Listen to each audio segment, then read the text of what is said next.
Vamos falar um pouquinho agora sobre o Estatuto da Criança e do Adolescente, o ECA. O Estatuto da Criança e do Adolescente, ele foi promulgado em 1990, reafirmando a lei maior de que a criança e o adolescente são sujeitos de direitos, né? A gente sente a necessidade de falar muito sobre os direitos das crianças e dos adolescentes. Por quê? Porque eles são constantemente violados. Também foram esses que sofreram muito durante essa pandemia do Covid e onde aumentou bastante toda essa questão de violência. Nós tivemos crianças que foram violentadas por tios, por pais, né? Nessa época de pandemia, tudo isso piorou. Tudo isso ficou mais centrado, ficou mais em evidência. Os direitos fundamentais garantidos relacionam-se aos direitos à saúde, direito à convivência familiar e comunitária, direito à educação, esporte, lazer, dignidade, respeito, liberdade e a preparação para o trabalho. Quando tais direitos eles são violados, está caracterizado uma situação de risco pessoal. Esse risco pessoal, o que ele pode aferir? O que isso traz, né? Estão presentes todas essas circunstâncias de negligência, o desenvolvimento saudável dessa criança, desse adolescente. Tudo isso fica abalado e fica desconstruído quando a gente não prepara todos esses direitos, quando a gente não adequa todos esses direitos a essas necessidades, a esse dever de existir entre essas crianças e esses adolescentes, né? Então, toda essa formalidade que a gente entende que precisa ser lidado com essa criança e com esse adolescente, se elas não forem bem cuidadas, bem tratadas, a gente percebe que essa base da primeira infância, essa base da infância, essa base da adolescência, ela é altamente aferida. Leva consequências para o resto da sua vida. Principalmente a criança na sua primeira infância, os adolescentes quando estão naquela fase de adolescência, que já é uma fase difícil, existe toda essa violência e muitas coisas ficam para o resto da vida. Né? A gente sabe que tem violências que mesmo com todo o tratamento psicológico, as feridas ficam e tem que ser muito bem cuidado, tem que ter uma preparação muito grande que a gente sabe que estruturalmente nós não temos, e essa preocupação é uma preocupação efetiva e eterna de toda uma população que quer cuidar dessa criança, desse adolescente, né? Então, assim, o artigo 7º do ECA, o que é que ele diz, né? Quando tais direitos são violados, está caracterizado uma situação de risco pessoal e social, isto é, estão presentes circunstâncias de negligência do desenvolvimento saudável da criança e do adolescente, com exposição à violência física, psicológica, uso de substâncias psicoativas, exploração sexual, abuso sexual, trabalho infantil, entre outros. A gente tem que combater tudo isso, né? E a gente pode pensar, mas trabalho infantil, a gente sabe que em várias situações da vida, nós temos consciência disso, que muitas crianças trabalham para ajudar os pais. Quando é um trabalho saudável, no sentido de, a criança ajuda em casa, mas a criança, ela vai à escola, a criança tem uma vida como criança, ela brinca, ela se diverte, isso é saudável. O que não pode acontecer é o trabalho infantil, aquele trabalho que a criança não vai à escola, aquele trabalho que a criança não tem vida de criança. Isso acontece muito, muito. É interessante que você comece a estimular as crianças a ajudarem a seus pais. Uma coisa é ajudar, uma coisa é esse trabalho infantil, onde tira todo esse direito da criança ser criança, da criança agir como criança, da criança brincar como criança. A violência contra a criança e adolescente é presenciada em diversos contextos, seja no ambiente familiar, na escola, nas ruas, podendo ser manifestada de diversas formas. E elas não são excludentes entre si. Então, conta-se a violência na rua, soma-se com a violência familiar, soma-se de todas as formas que ela vier a acontecer, ela é somativa, certo? Então, a gente uma não exclui a outra, elas não se excluem, elas só se somam. Quando a gente vê que a criança ela tem diversas formas de estar sendo violentada dentro do seu direito quanto criança e adolescente. Os profissionais que atuam com as crianças e adolescentes em situação de violência precisam estar atentos para identificar quais fatores estão relacionados com o contexto específico, né? Por que aquela criança, de que forma ela foi violentada, de que forma ela está sendo violentada, por quem ele está sendo violentada. Então é um trabalho realmente de anamnese, é um trabalho social com a criança e com a família, porque muitas vezes a criança não diz que está sendo violentada, que foi violentada, né? Quando a gente sabe, já é bem lá na frente, quando a criança já tem muito, muito tempo já que está sendo acometida dessa violência. Quais são as formas de violência contra a criança e adolescente? A violência estrutural. Esse tipo de violência revela-se como um retrato sociohistórico das injustiças sociais, né? A desproteção das famílias, que resulta em um cenário de vulnerabilidades sociais e, consequentemente, fragilização dos vínculos familiares.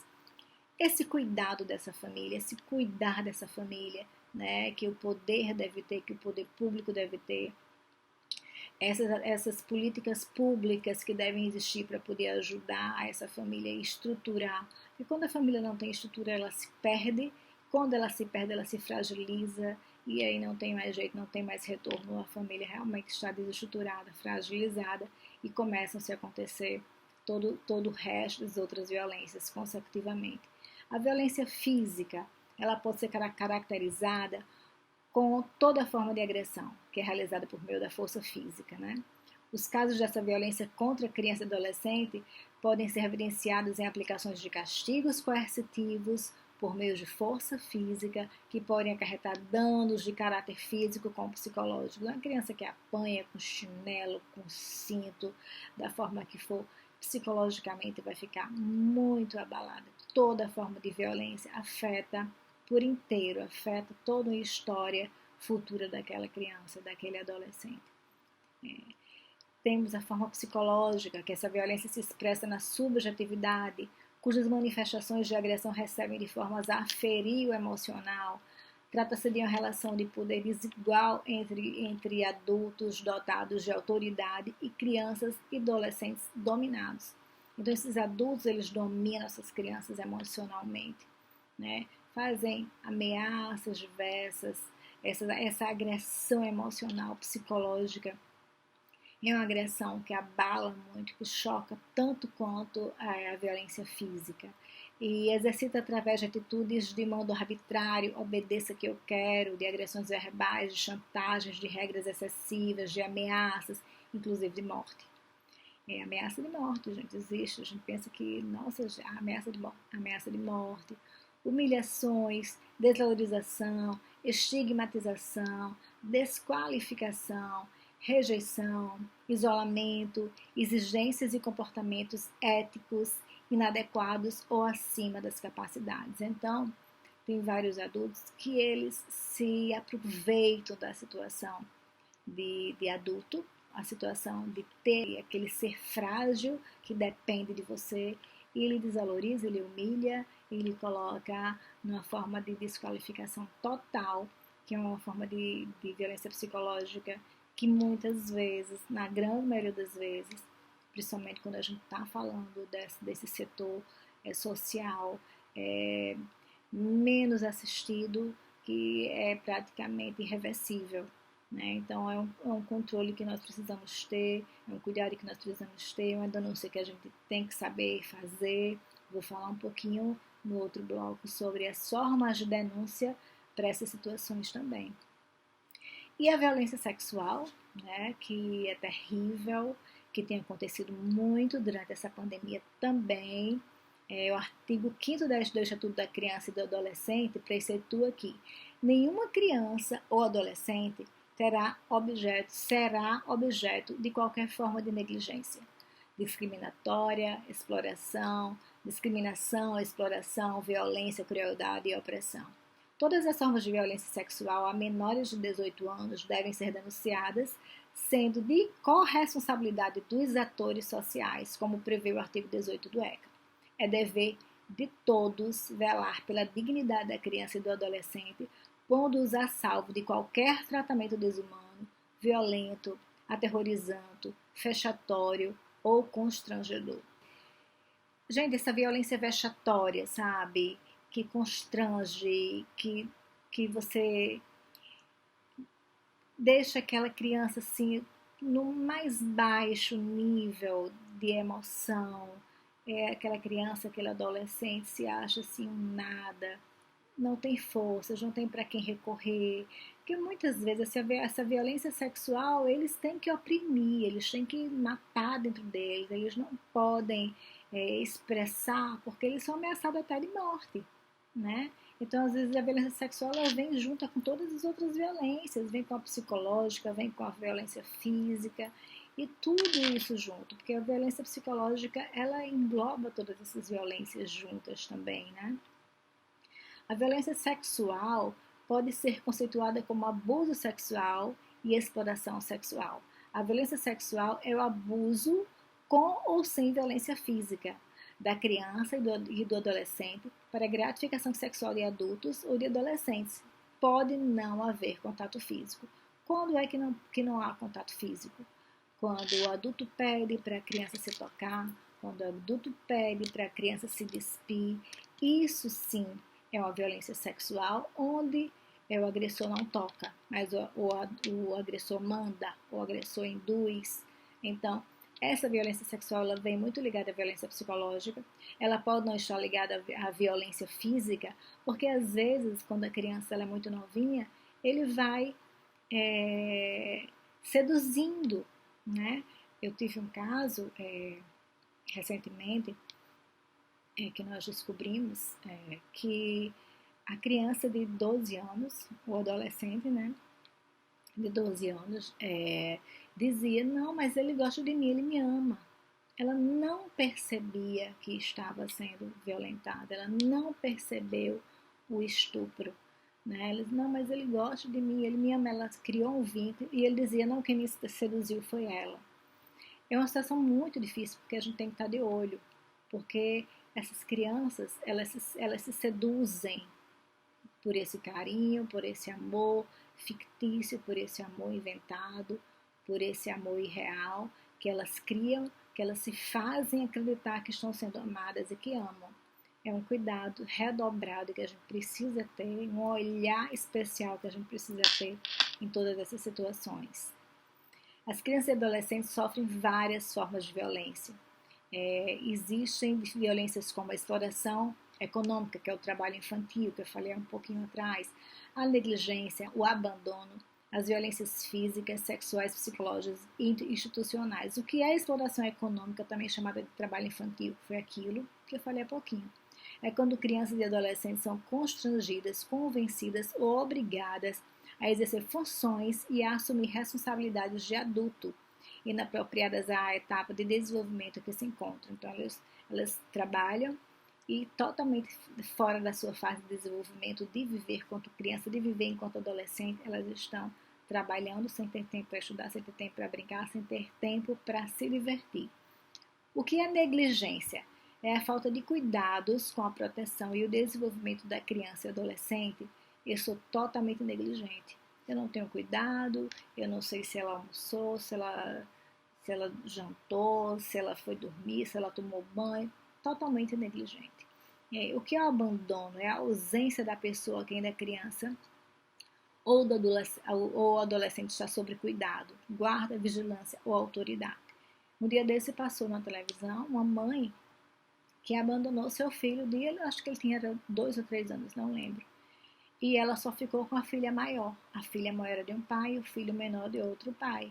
Ela fazia isso para atingir o marido e ela não aceitou. Ela botou a criança para fora de casa e disse que ela não entrava mais. A criança ficava na porta chorando para entrar.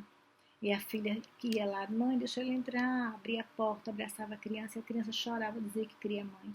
Um abandono desse doía na alma de quem assistia, né? Ela foi presa, o pai, drogado, ficou com a criança, não sei como é que está essa situação, mas o pai disse, ela está fazendo para me atingir, eu vou ficar com minha filha. Então, eu até perguntei, isso saiu até no Instagram, teve pessoas famosas que moravam nessa cidade que falaram desse caso e se comprometeram até em ajudar, mas ninguém sabia que como a filha não era do mesmo pai, ia separar os dois irmãos, e ela era louca pelo irmão. Então, gente, essas situações a gente vê acontecer diariamente. É uma dor que a gente sente, né? O que a gente quer pegar, cuidar, proteger, e a gente vê tanto desamor da própria mãe. Então, isso é o abandono, isso é a negligência. Essa mãe cometeu todos esses tipos de violência contra o seu próprio filho.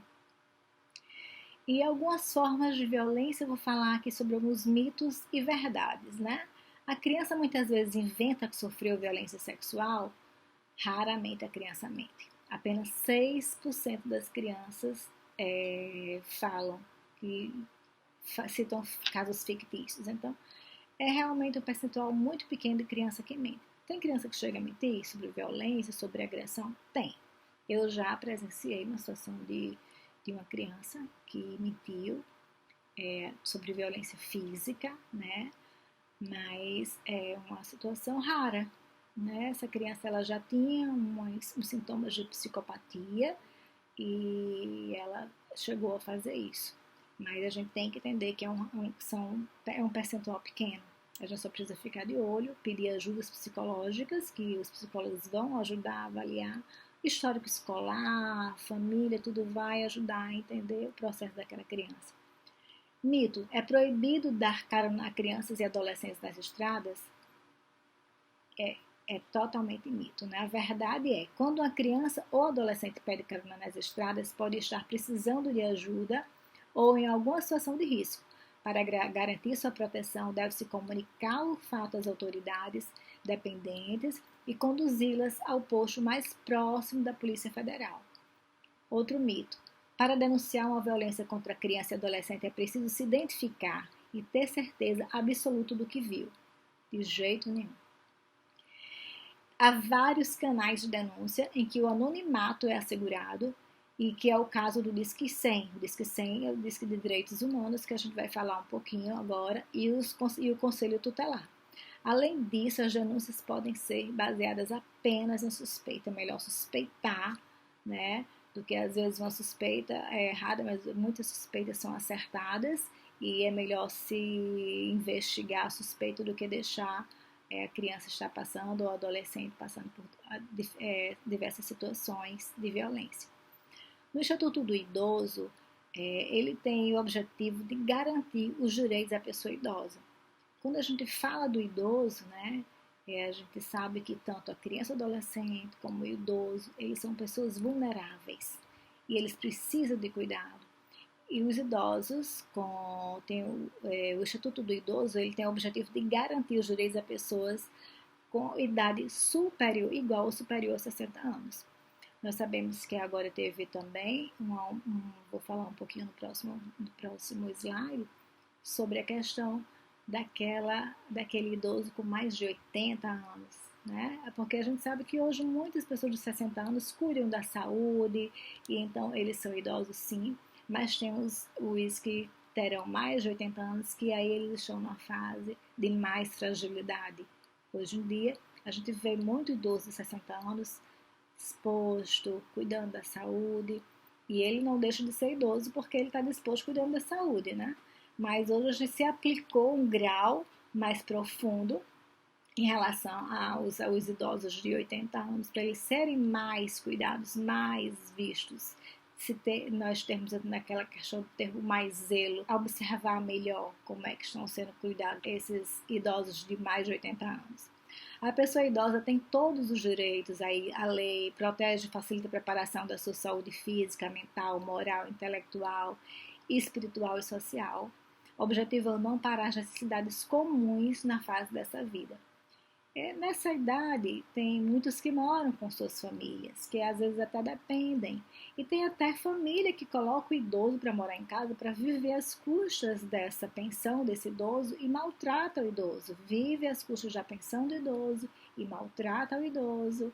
E o idoso fica com medo de dizer, de ir para um abrigo, de ficar numa situação pior. E alguns até tentam falar, mas não conseguem, né? O artigo 3º do Estatuto do Idoso afirma que é obrigação da família e da comunidade, da sociedade e do poder público, com absoluta prioridade, a efetivação do direito à vida, à saúde, à alimentação, à educação, à cultura, ao esporte, ao lazer, ao trabalho, à cidadania, à liberdade, à dignidade, ao respeito e à convivência familiar. Então, a gente precisa ter uma lei que respalde sobre isso, depois de tanta necessidade que se existiu sobre os idosos desde sempre. Então, a gente precisou resguardar a mulher, a gente precisou resguardar a criança, a gente precisou resguardar o adolescente, a gente precisou resguardar para que a gente consiga fazer com que eles tenham uma vida saudável, de cuidado, de amparo, de amor, que a gente vê por aí sendo perdidos, né? Dia após dia, mas a gente tem tudo isso em lei, em estatutos, para que a gente entenda que eles têm direitos, eles têm necessidades e a gente precisa estar atentos a todos esses cuidados, né? E o parágrafo 2º fala que dentre os idosos é assegurada a prioridade especial aos maiores de 80 anos, atendendo-se às suas cidades, sempre preferencialmente em relação aos demais idosos. Então, num processo judicial, os acima de 80 anos, eles têm essa preferência especial mais do que os de 60. Numa fila, em qualquer lugar, esse idoso de mais de 80 anos, ele tem essa preferência aumentada. O respeito é essencial e extremamente importante dentro de qualquer relacionamento no universo da pessoa idosa. Ser respeitado pode traduzir-se nas seguintes garantias. Quais são as garantias do idoso? Direito de envelhecer. Liberdade, respeito e dignidade, alimento, saúde, educação, cultura, esporte e lazer, exercício da atividade profissional e aposentar-se com dignidade, moradia digna, transporte, política de atendimento por ações governamentais e não governamentais, atendimento preferencial e acesso à justiça. Nós temos todas essas garantias dadas aos idosos e a gente precisa fazer com que todas elas aconteçam. Aqui a gente está falando um pouco de tudo para que a gente possa entender as partes especiais e principais de todas essas violências.